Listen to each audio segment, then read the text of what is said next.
Hey there, welcome to episode 39 of the FFS Talk audio program. I am your host, Dan Hugo.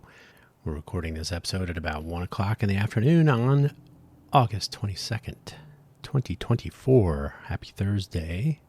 Today is, I would like to probably consider it a seed planting episode. I've done these before. Some possible topics of conversation. If anyone is interested in these topics, or one of them, one aspect, one facet, could lead to a debate or conversation about one of the things I will mention today. But today's episode is about infrastructure debt. I will describe what that is. But first, if you are not familiar, FFS Talk is a audio program about what works, what does not work, and what we could do about it in the spirit of do not curse the darkness, light a candle. I've made reference to that before, so if you are not familiar with that quote, look it up. Sometimes it's bring a flashlight or similar, but yeah, we can complain, but maybe we could actually discuss and ponder solutions. So that is the nature of this very program. If you are not familiar with what FFS means, you need to meet some Irish people. Wherever you found this audio program, hopefully you are able to see the episode description wherein there are show notes. It's pretty basic this time around. Only 4 total links to not the usual shameless self-promotion. The summary I will read to you now, and then we can begin. This being an election year, the topic of infrastructure comes up once again, more from the Dems this year than the GOP this time around, but it is always something to talk about, even pass laws about and assign funding to. But what is going on when it comes to making things happen? Infrastructure debt. The links for today's episode, the first 2, again, the shameless self-promotion, buymeacoffee.com/DanHugo and Ko-fi.com, ko-fi.com/DanHugo. I use these to publicize my projects and whatnot. You do not have to spend money. These are not, while they do enable you to spend money if you like, this is not fundraising so much as tools that people do make use of to promote and occasionally monetize or enable people to support their endeavors. You will often see one or both of these with open source projects where it's a volunteer person, an individual, or a team building useful things in the software world, for example, and they'll have a button for one or more of these. And the profile page at buymeacoffee.com/DanHugo, I use that to link to my various audio programs and my GitHub projects and whatnot. It's a useful out-of-band platform. I don't have to support the platform. I don't have to maintain it. I don't have to own a domain name for that, although I do own other domains. So eventually when websites are launched, when my to-do list becomes a little bit more friendly to what I want to do, look for announcements of such things and links and so on in these 2 places, buymeacoffee.com/DanHugo and Ko-fi.com, ko-fi.com/DanHugo. That's that's DANHUGO if you're curious.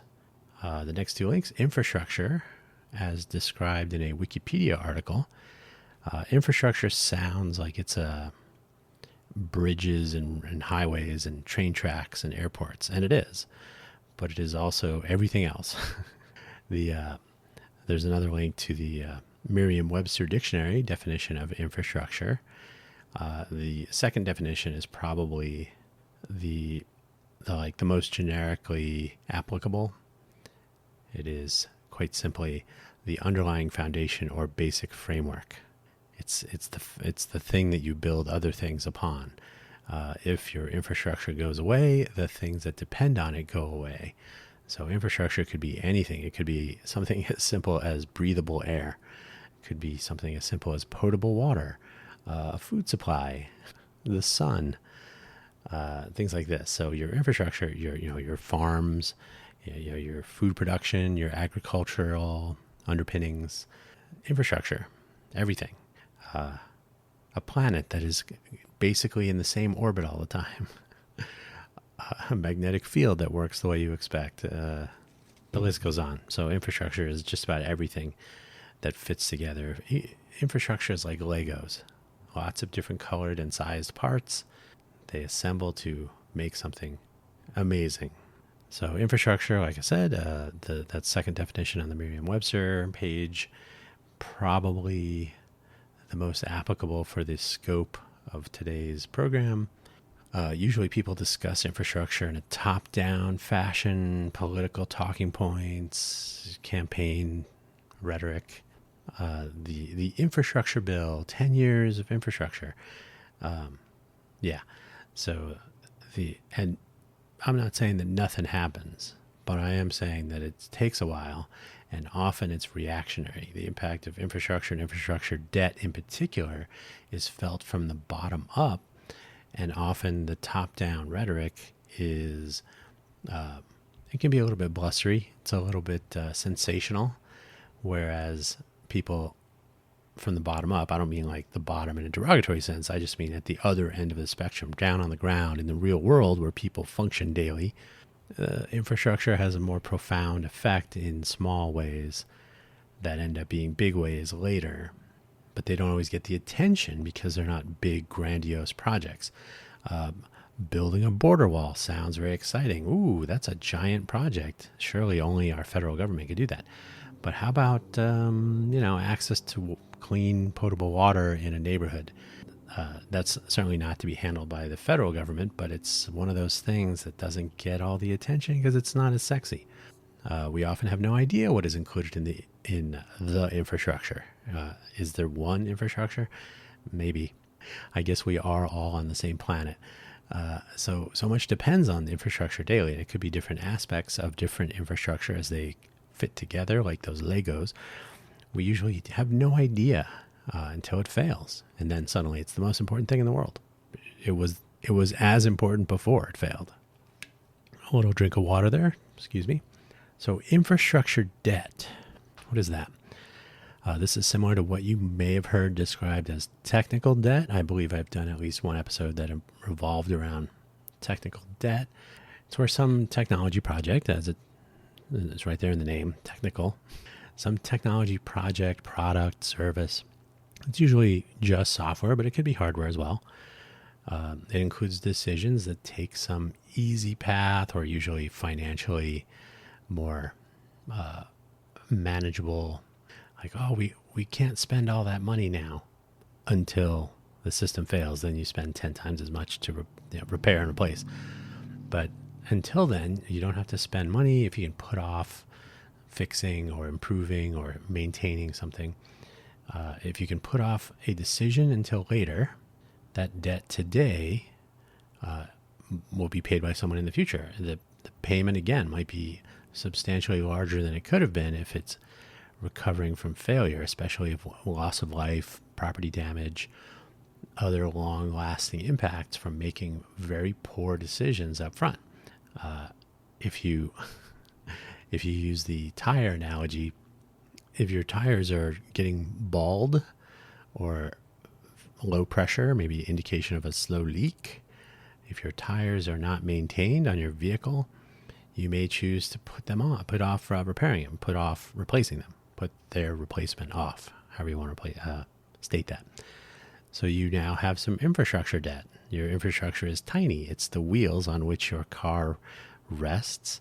It is the wheels that propel or allow your car to be propelled over the roadways, and which, if your family and you are in your car, prevent you in some ways from dying.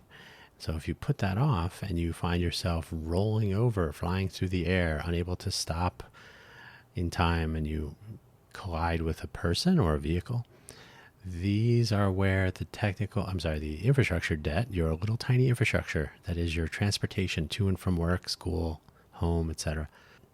Putting that off today could cost 10, 100,000 times more when the failure leads to disaster. And this can happen all the time with anything. As an example of technical debt making itself known, ponder the Experian security breach a few years ago. It seems tiny in comparison to the more recent news, I should say. which was the result of a security update not being applied to their infrastructure, web servers. I believe it was a Tomcat, which is a Java application framework or itself, software infrastructure for running Java applications as web services or so on. So it's been a long time since I played with Tomcat, but the bottom line is it was a known problem, a known fix. Like, hey, there's a security problem. Here is a fix for it. Now you have to take this fix and do something with it to solve the problem. Putting those together to address a potential security risk, potential meaning yes, security risk, was put off. Somebody delayed, like maybe we'll do this later. It's too much trouble. The person that's supposed to do it isn't around. We laid them off. Whatever the case was, I didn't track the stupidity. It's usually some hand-waved press release softening the blame, making it the fault of the person that hacked the system. Oh, it wasn't our fault. Somebody broke in to our servers and stole all of your data. It wasn't us. Making it all real and beyond the controls of those affected. So their experienced failure, costs you and me and everyone else who is a victim of credit reporting agency data storage and lack of attention to detail when it comes to security. That's our problem now. So blame the hacker, but the real cost is passed on to us. And the what is it, NDS, National Data Service or something, in today's news, in recent news of this time, they have been hacked with an unencrypted database of allegedly 2.9 billion with a B records of personally identifying information about everyone alive and dead in the US and perhaps beyond. You'll see these weak articles like, there was one name with multiple addresses, so that's not. Well, the fact is they store all of your addresses. Because why? Because if you ever have to verify your identity online, they will ask you questions like, which of these addresses is one of your listed previous residences? So if somebody has all that information, they can answer those questions. If they have your social security number completely, not just the last 4 digits. And by the way, the last 4 digits are the important ones. The other digits are based on probably information that could be determined publicly. Because of the algorithm that was used to generate social security numbers, which may have been modified. I haven't tracked that either, but the bottom line is if someone has your entire social security number, who cares? Full name, social security number, previous addresses, other email addresses, and so on, suddenly makes your personal security, privacy, an issue that you must deal with now. So their lack of attention to detail in their security infrastructure and the fact that your private personally identifying information is being stored to such a degree, to such depth, in such an incomprehensibly irresponsible way. What is going on here? Now it's your problem. And I did an episode about this about 2 weeks ago, I think it was, about how it was about the NDS situation. I think it was about that. Well, it may have been about it was right before the news broke. The actual hack of NDS took place in several months ago. I think it may have been at the end of 2023, but it was certainly several months ago. And by the time they get around to divulging it and disclosing, security breach and potential risk to 2.9 billion people alive or dead, they fumble around and try to prevent, or they really just want to avoid announcing such things because, it's bad for business. Profit, bottom line. So your problem is now that all of your identifying information that can be used to send you spam, hey, I know your email address and your social security number and your previous addresses and so on. I can now contact you via email and I can offer you information that only a trusted third party should have. So you should believe me when I tell you to send money to this account for whatever reason and so on. So the opportunity to take advantage of people is only just beginning. Why? Why can't you just solve? Why can't you just put a freeze on your credit account or your freeze on your credit reports. So contact Experian, now trustworthy apparently, or the other two, and I think is it TransUnion and there's another one Equifax. Oh, was it Equifax or Experian? Okay, now I got to check. I may have been blasting the wrong person, the wrong company. Equifax breach. Yeah, Equifax. I'm sorry. Sorry, Experian. You are equally problematic, but what's it? Equifax and TransUnion and what's the other one? So Experian. Has Experian had a breach lately? Sorry, real-time data checks. Oh, they had a breach too, so both. It goes without saying, data breaches happen all the time. Why? Because if you know the gold is at Fort Knox, you want to break into Fort Knox. If you know all the personally identifying information is stored in the clear, as we say, unencrypted, easily accessible, with morons and idiots at the gate, then that's where people are going to look. And by the way, Experian, Equifax, TransUnion, they place all this data outside of the country so that they can have more lax. Not all of it. But they do have some of their human workers outside of the country, so they're not covered by the same legal restrictions as in country. So your data is probably being mishandled. The infrastructure that manages your data is almost certainly a problem. But who knows? Who talks about these things? No one. So that I would call that some serious infrastructure debt. So I'm going to say Experian / Equifax, because it's probably both. A few years ago, I'll leave that vague. These are real infrastructure shortcomings that people put off addressing and solving. Why? Because it's expensive. If you've seen Fight Club, you know the awful equation. If the cost of a recall exceeds the liabilities due to lawsuits for injuries and fatalities for a vehicle, then they don't do the recall because it's more expensive to do a recall than to deal with court cases.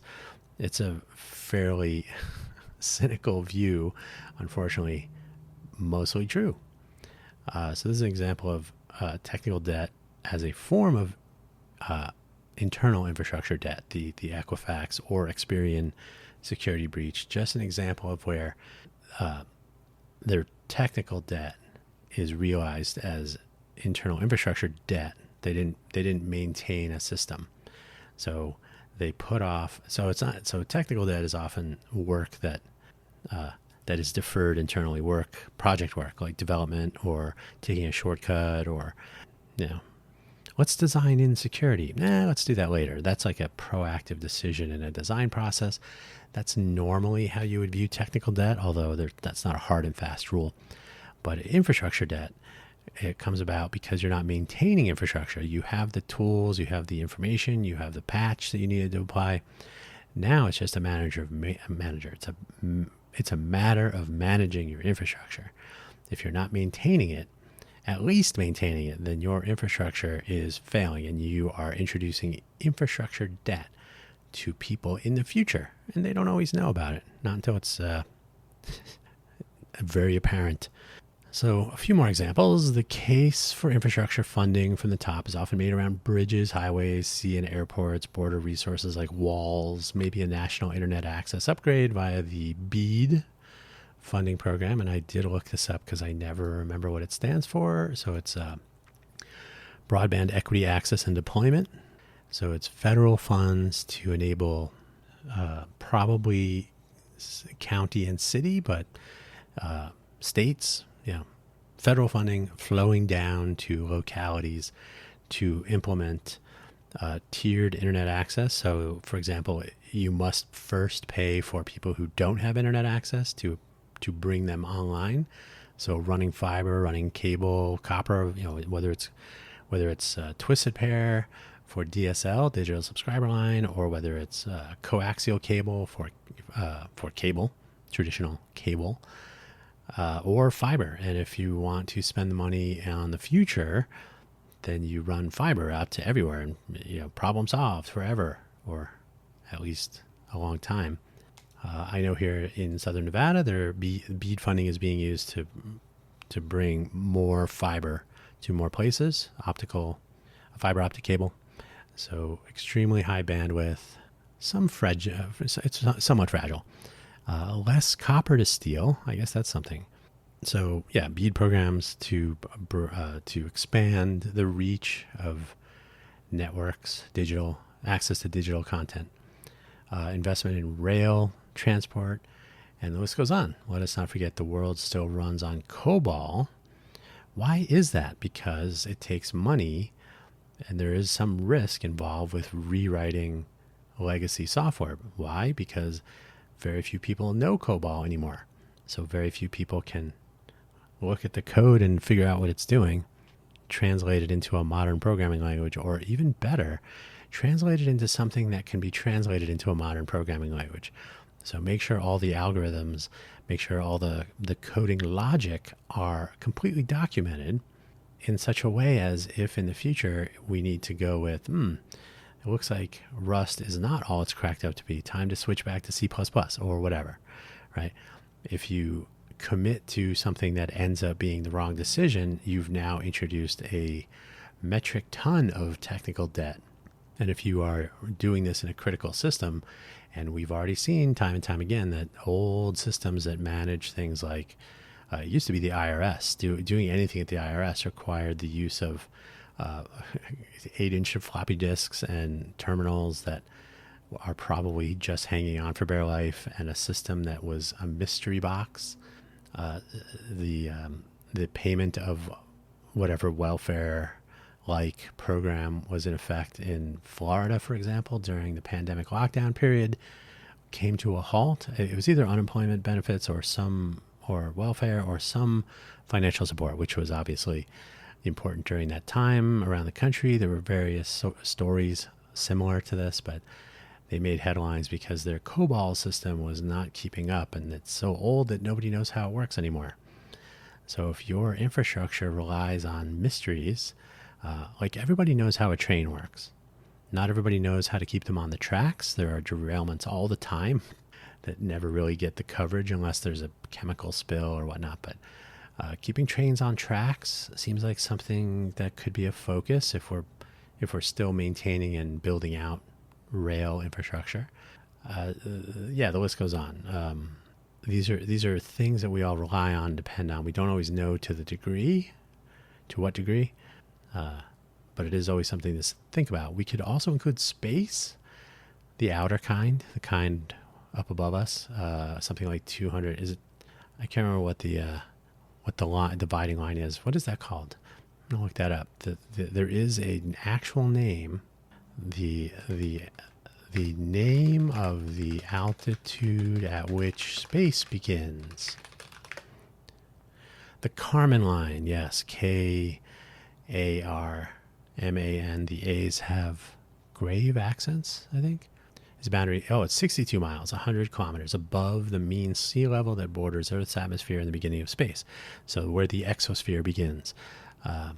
So this is the line 62 miles up where you enter space. So everything, International Space Station is at 250 or something, 250 miles.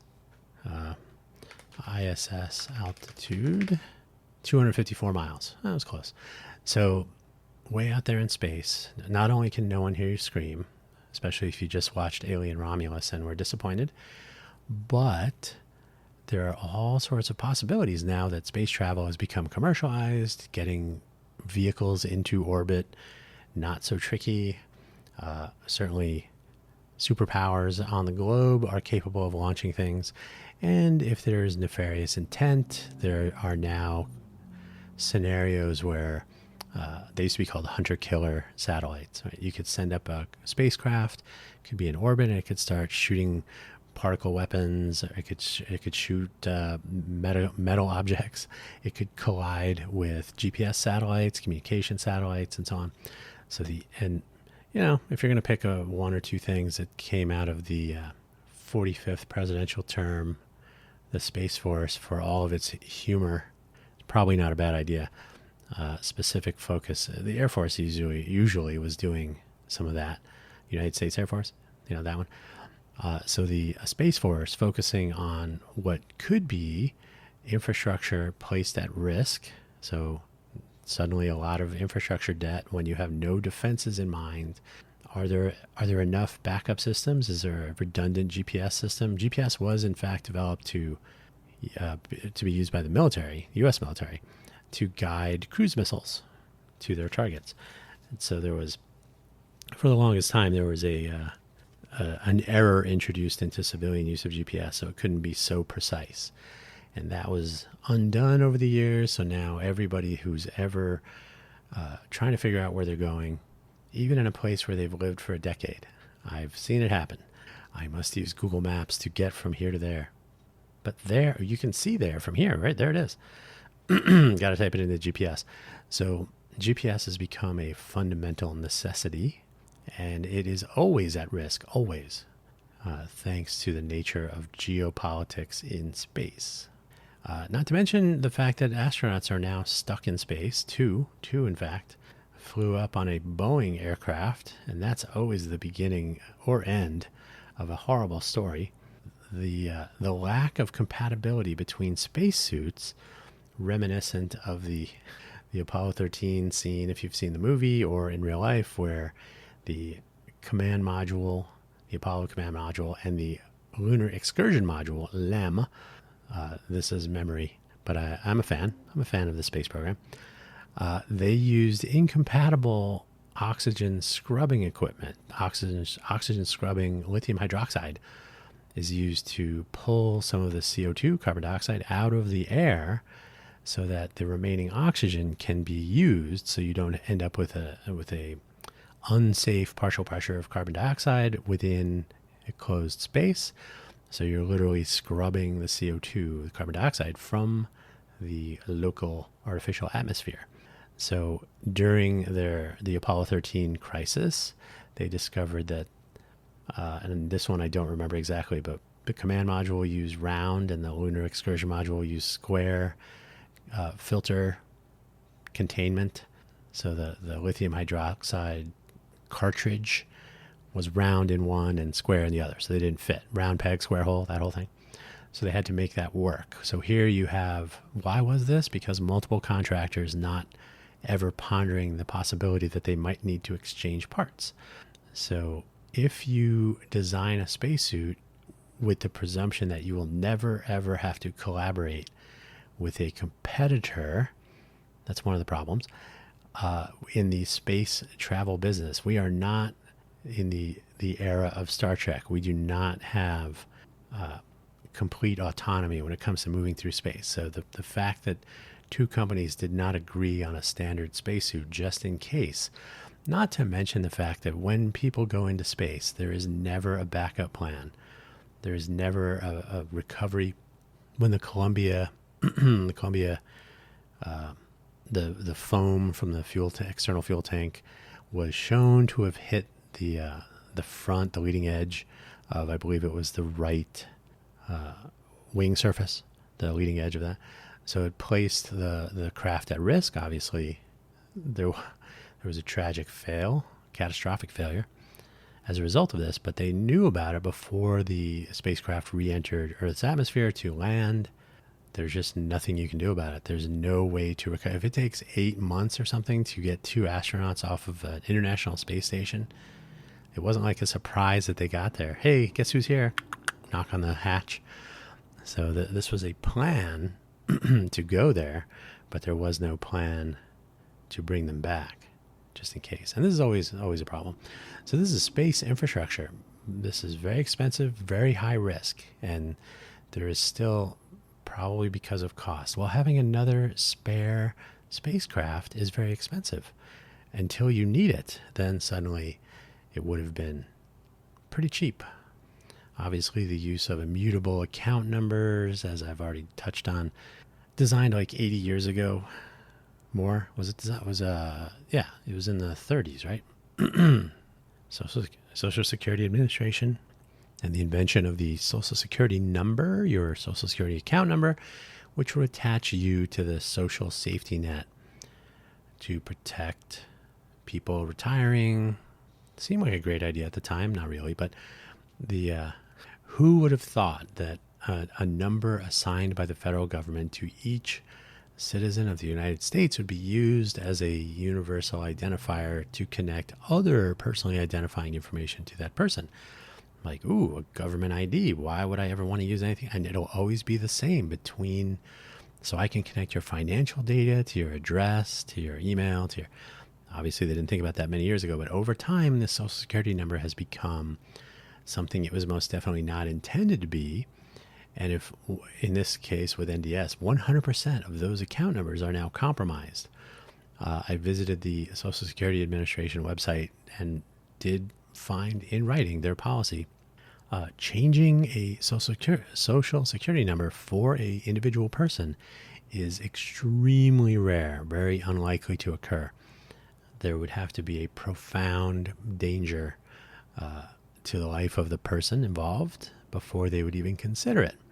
I think they spell it out exactly that way. There has to be risk to life. And so it is extremely unlikely that a government that's still trying to figure out train tracks and bridges is going to ponder replacing, let's say it's 330 million current Social Security numbers in a reasonable time, and communicating that so that people understand, oh, I have a new Social Security number. What about the old one? Well, that now belongs to someone else. And the chaos continues. Strangely, the credit card industry solved this many times over, decades ago, at least a decade ago. First of all, they solved the reassignment of numbers decades ago. You lose your credit card number, they give you a new one. You lose your physical credit card, they give you a new one with a new number on it. They've built in their own fraud protection to their infrastructure. Now, credit card processing is still wonky. I have worked in the auth capture settle loop, that is the processing of payments in the modern credit card system. The pathway through the clearinghouse, not ACH, but the who runs it? It's Visa, and there's another one, but Visa is the big one. So all credit cards transactions go through a clearinghouse that manages authentication. So you you authorize a purchase, you capture it later, like you can do an offline authorization, or you do an online authorization.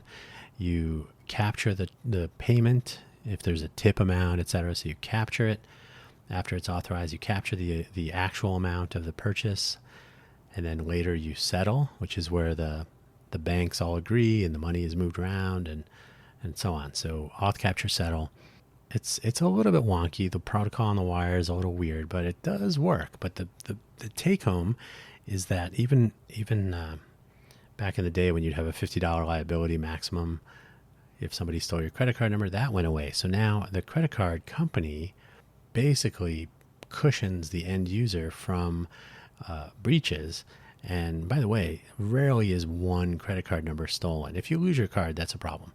But it's very rare that somebody will intercept your internet traffic to get your one credit card. More likely, they'll walk into the Visa building in Foster City, California, in the Bay Area, and grab a few laptops with a couple million credit card numbers on them. True story. So the risk is everywhere, and the infrastructure has points of vulnerability no matter what the infrastructure is. And if there is some sort of recovery, failure awareness, the notion of a backup or an alternate. So in that regard, the credit card industry has essentially protected you from ongoing pain. Oh, somebody used your credit card. They'll even contact you. Hey, look, this looks suspicious. Did you just book a trip to Guam? True story. No. Yes, we see here the purchase of the tickets was made from somewhere else, Indonesia or something. Like, nope, I'm not there either. They're like, okay, we'll mark those as fraudulent. We'll send you a new card. This is a completely automated process. The Social Security Administration is decades behind the times, and it seems unlikely that they will change that anytime soon. Infrastructure debt passed on to you and me and everyone else. And with AI now, that you can generate real legitimate sounding emails and other message contact outreach. Who knows what will happen when, oh, they had my verifiable personal identifying information. How am I supposed to know they're fraudsters? You don't. Large utilities such as, these are more examples, power, water, physical network. So like cable, twisted pair, telephony cables, the legacy telephone system. Not to mention cell towers are always at risk, always, 100% of the time. And we are occasionally reminded of this. The AT&T network failure, local cell towers are occasionally vandalized. Sometimes there's a substantial copper theft. So they're stealing the actual metal in the wires. So they'll remove the copper from an essential system and just walk away with it. So your twisted pair cable and coax both contain copper, although it probably is more of a pain to get it out. But they are copper wire. So copper is everywhere and valuable, and so at risk. And then we're reminded when they fail, oh, the internet is out. What happened? Oh, cable cut. Those are fun. Access to information can vary. That's another example, as can the information itself. So now, more than ever, an issue with machine-generated content becomes more and more convincing. So if you're already not able to be completely sure that the information you're looking at is legitimate, fact-checking and so on, now it will be even easier to generate garbage at scale. So we can use machine learning, we can use large language models, and we can even create realistic looking photos to back it up. Pictures are worth 1,000 words, right? Even if they're not true. So now your infrastructure around information and general awareness can be compromised, and there's really nothing to protect against that. So you have to trust the end user to look and say, that doesn't seem right. But we already know that doesn't really happen. So an informed populace and an informed electorate in particular is not likely, as the tools to misinform or even disinform become more and more powerful and prevalent with little, if any, attention paid to a defense mechanism. So look for something implemented in COBOL, perhaps, to be created decades from now to solve problems that are already either being encountered, that are very real today, or will be in days, weeks, months. So the entire infrastructure around information sharing, awareness, communication, at risk. Education and information awareness in general when it comes to government function, that is understanding constitutional and statutory rules that literally govern how governance works. Topics that rely on statistical analysis of large data sets, and not only analysis, but presentation of that analysis, some interpretation, are beyond the comprehension of the casual observer. Nobody really knows. If you give someone, it's the law of large numbers and people. That is, people don't really get large numbers. So one of my favorite things you'll see often, if somebody writes a number with zeros, right? So the national debt is, I think, I'm just guessing, it's something like 8 trillion. Is that right? Am I even close? Okay, now I'm going to look. Is it $8 trillion? National debt. The national debt clock alleges to be, oh wow, I was way off. $35 trillion. What am I was thinking about in the 80s, I guess. $35 trillion. So it's 35,215,954,000,000. And then the numbers are changing very quickly, increasing. So $35 trillion. Now, if I read those numbers, it's a 14-digit number, dollars. If I say, oh, the debt is $35.2 trillion, 35.2 T, maybe, people are inclined, because it's like, oh, so it's like 35 trillion. Like, 215 billion are being left off when you simplify that. So you're rounding down, but that is a non-trivial rounding operation you're doing there. So if you don't understand the magnitude of $215 billion plus or minus, then you should leave it in. So the people don't really grok such large numbers as these. I mean, for $216 billion, you could buy Twitter like 5 times initially. So today you could buy it 25 times. So information and misrepresentation, or so disinforming means you're so misinforming is just giving wrong information. If I want to change your mind, I can disinform you. I can give you information that will lead you down a different path or so on. These are parts of our infrastructure that are completely left to chance. So education, merely understanding how the Constitution works, what does it mean? What does freedom of speech really guarantee? Does it really guarantee you a right to post whatever you want on Twitter? No. So what are the rules? And if you don't really know, then you'll believe what other people tell you. And being aware of information, how economies work, obviously that's, you could become a Nobel laureate around how the economy works. But knowing that how basic money works, understanding how a money supply works, what it means to inject money into an economy, the inflationary aspects of it, the difference between inflation and profiteering. I'll be nice and not use gouging.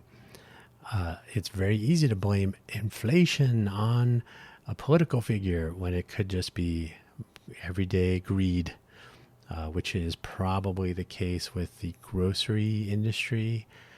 There are variations on that theme, of course, but hopefully the Federal Trade Commission will dive into that and share some findings before the end of this term.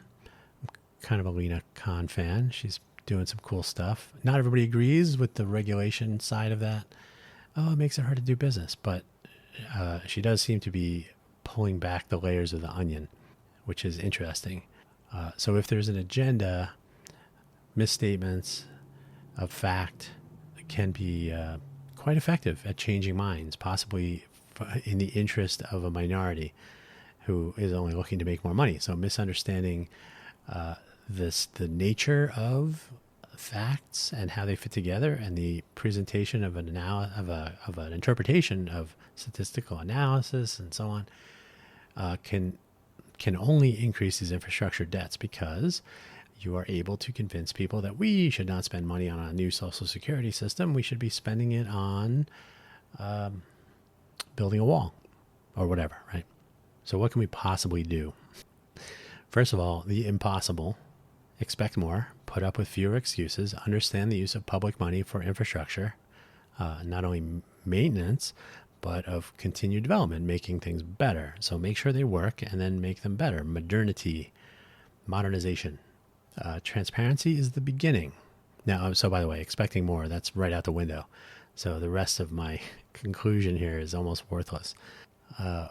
We have to know what we don't know.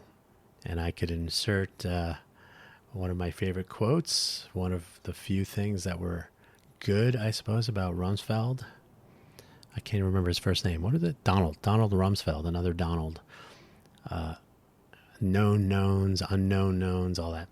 So you have to know what to even know. You have to know what you don't know. And you have to be curious, intellectually curious, or at least minimally concerned that you don't know certain things that you depend on daily. Like, why is there always traffic here? You could probably find out.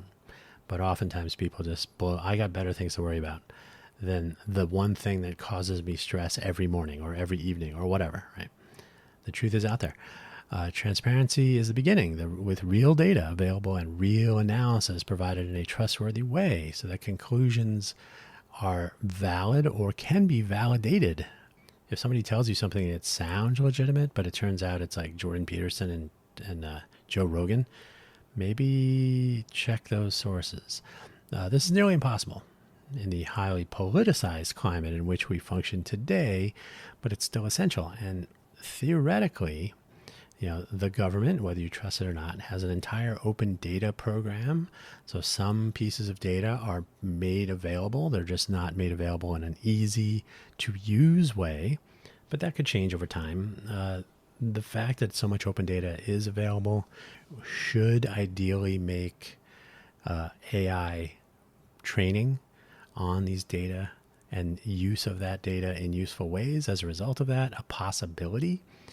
But people are more concerned with deep fake images of political figures and female celebrities, but creating an interpretation of publicly available, probably valid data, large data sets of it, seems like an interesting application for the modern artificial intelligence, machine learning infrastructure.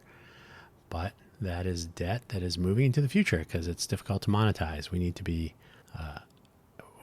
be publishing things that are exciting to casual people so that there's some value to be realized from AI development so that we can continue to use all of the energy to brute force train these models. Cynicism, that's me. We can have more honest conversations about what is working and what isn't working. Hey, like this very program. So shameless self-promotion again. And why general familiarity with our infrastructure, how much we depend on it, what it means when it fails, and what it might actually require to make what we have reliable are all topics that people should be at least conversationally aware of. You don't really need to understand like the power requirements in megawatts of your city. You don't need to understand the rate of pollution, the injection of nitric oxide, carbon dioxide, carbon monoxide. So any greenhouse gases that are emitted from your local power plants or vehicles on the road. There's all these finer points that you should be able to find data for if you need to, but you should be generally aware that like, oh, this is how this thing functions because it affects me. If you live under power lines, under transmission lines that move huge amounts of power, tremendous voltage drops, so creation of huge magnetic fields and so on. Power losses are I squared R, so you want to minimize the current and use voltage instead too. So you want to transmit a huge potential. So if you are living near these things, you suddenly become an expert in magnetic fields around wires and the impact they might have on developing humans. It turns out if you live near PG&E in Northern California, you might want to become familiar with how chromium works and what it can do to people of all ages. So it's really easy to become expert at something when it is hurting you, or when it probably will hurt you, or when it could hurt you. That doesn't seem to have applied to smoking for a long time. Tobacco was in a weird gray area. But fact is, when questionable research is presented and it is believed, it is very easy to push infrastructure debt into the future. What are we going to do with all these people who believed the cigarettes were safe and sugar was better for you than we'll just say low fat is good and your doctor smokes, doesn't he? So there's always a way to pass the debt into the future and not have to deal with it now. And then, of course, when people do have to deal with it, it's substantially worse than it could have been. One need not be completely aware of how 5G cell towers and radios in the phones and so on function, but knowing that they exist, what they do not do, and why they're important is a moral imperative. And I'm using 5G cell towers as a common example of where all manner of mis and disinformation was used to make them the cause of all the world's ills and scary and spying on you and so on. When for the most part, they were, first of all, 5G is a collection of specifications, so they're not all identical. It's an attempt to adapt to an ever-changing world of connected devices, of Internet of Things, edge, network access, et cetera, et cetera. So it's a complicated system, to the outside casual observer, a complex system that you will probably never understand, nor would you need to. But getting the basic idea is a good idea, especially if there's a 5G cell tower between you and a giant transmission line moving power across the country. So knowing what's around you and what it can do to you, what it does for you, what will happen when it doesn't work, these are just good ideas. And it's something that we should make more possible than it already is. The internet is a powerful resource for information sharing. If we can make it easier to share that information, have access to it, and have reliable, trustworthy interpretation and presentation of those data and information, we might be better off, a better informed electorate. There's some Jeff Daniels quote from Newsroom, I think it was on HBO, about how we're a better country, we're a better society when people are informed, when they know what's going on. And that is how infrastructure debt continues to be a problem, and how it could be addressed is by people knowing what they don't know and why they should. That's all I got to say today. But again, all of these topics today would be an interesting continuing discussion with someone who's interested in this, especially if you're a subject matter expert. Here in Southern Nevada, the entire water situation is often misinterpreted. Oh, why we don't have enough water? How can they possibly have the Bellagio with the water fountain? How can we have a water park like an artificial pool with fake surfing and waves and water slides and stuff? Oh, that's a waste of water. So understanding how environmental impact reports work, what studies are done, what evaporation and other water usage measurements are made when you're assessing, what's allowed in the water conservation space in a place like Southern Nevada, which is short on water already. What does it mean to have the Inspirata planned community development moving forward? And how can we keep building more? Is there enough water for this? Maybe not. Maybe that's a better question than Bellagio fountains. So understanding how constrained resources are used and managed, and how their use is researched and regulated, and why. These are things that people could understand. If you have access to that information, which you do, then you can make better decisions than listening to someone saying, look, the fountain is wasting water. So there are times and places for panic or passionate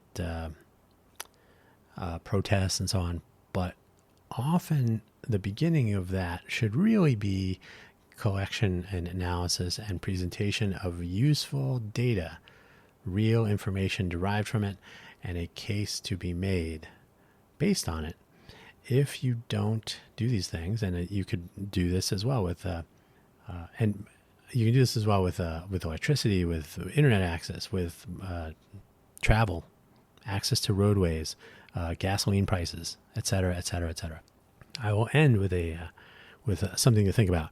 Now, most people do not have plain old telephony services, POTS, twisted pair, copper wires coming into your home, running through your house with phone jacks that you plug in a phone. Remember plugging in a phone? Wired phones. So these are becoming more and more rare. They're still around. People still use them. So in my young nerdy days when I had a job putting in security systems and so on, I learned a lot about telephony on site. That's the wiring that actually shows up in the jacks in your walls and so on. So you're plugging in equipment, you're wiring in an alarm system perhaps, and how it uses the two different pairs of wires, the standard orange and white and blue and white. Are those the first two? Blue and white, orange, white. Blue, white, green, white, orange, white, whatever it was.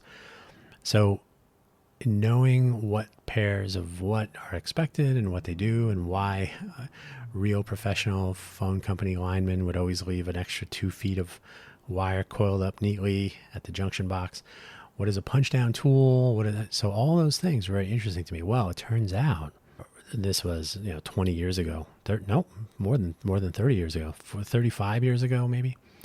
You could walk up to a phone box for an apartment complex or a neighborhood, probably open it with a creatively altered socket wrench, have access to everyone's phone line, complete unblocked access to everything. You could change wires around. You could make calls on people's phones. You could make a call to a 900 number, for example, that was charging many dollars per minute. Place the call, twist the wires together. The person would never know the call was open. The line would be just dead on their end because you've taken their house wiring offline. And then you could untwist the wires, go on about your business. No one would ever know this happened. This is a piece of infrastructure that the world of the United States, but generally the world depends on telephony services for communications. And yet it was that simple to completely compromise entire swaths of a community effortlessly. So I didn't do bad things with this knowledge, but I do know that that was the case. And you can do something similar with cutting off electricity tainting water. The list goes on. So understanding these vulnerabilities and how systems don't work sometimes, Social Security number breaches are an extreme case of simple failures that will have long lasting implications. Knowing what the solutions are, when you get on an airplane, they tell you where the exits are. I was on more than 100 planes a year when I was working with Intel, and every single time I got on an airplane, I got to know where the exits are because they're required by law, by the FAA regulation requirements and so on, that a complete security briefing be given to all passengers before pushing away from the gate, or certainly before leaving the ground. So whatever the case, whatever plane you're on, whatever's going on, you are going to know how to get off, what to do in the case of an emergency, etc. If you're sitting in an exit row, that's a different humorous thing. It turns out flight attendants are not often prepared to answer questions you might present them. What if I don't speak English? That's the only one they can really deal with. But the fact is, you are given that briefing so that you know what to do in case of emergency, but there are no similar briefings given for most things. And we have the infrastructure in place to share this information, and web pages and so on can be localized in different languages, can be made accessible for people with vision and hearing impairments. These are all within the realm of possibility, but they are left as another form of infrastructure debt to the future. And that's where I will leave today's episode. Thank you so much for listening. As always, don't forget to check out buymeacoffee.com/DanHugo for links to my other projects. Ko-fi.com, ko-fi.com/DanHugo is where I will announce when websites are finally up and running for the various projects. And don't forget, you don't have to spend any money there, but I just use them as vectors that point to the things that I'm working on. But you can buy me a coffee if you like. Everything is powered by coffee. I have a list of my coffee beans that I usually purchase from Amazon on a regular basis that fuel all of my projects. Those are on buymeacoffee.com. But you don't have to do anything. You can just visit and click on links and listen to other audio programs. And as more things start popping up, they will appear there. Thank you one last time. Have a good one. Don't think about this stuff too much. It's depressing. Bye-bye.